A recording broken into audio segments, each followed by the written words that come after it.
এসো শিখি এক্সেল পর্ব 2-তে আপনাদের সবাইকে স্বাগত। আজকে এই পর্বে আমরা শিখব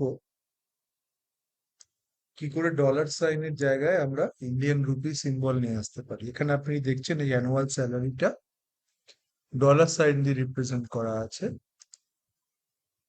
তো আমি কয়েকটা সেল সিলেক্ট করে নিচ্ছি, পুরোটা সিলেক্ট করলে যা হবে একই জিনিসই হবে। আমি দেখানোর জন্য কয়েকটা সেল সিলেক্ট করলাম।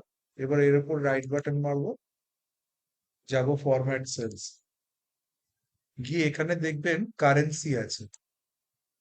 কারেন্সিতে এখানে রুপি একদম ওপরেই পাবেন,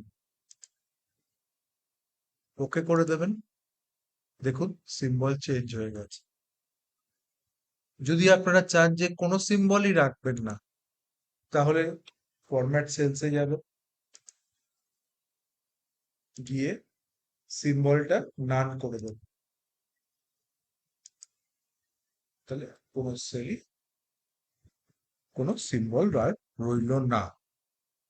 এবার ধরুন এই কাজটা এতগুলো বাটন ক্লিক না করে যদি করতে চাই, তাহলে কি করতে হবে?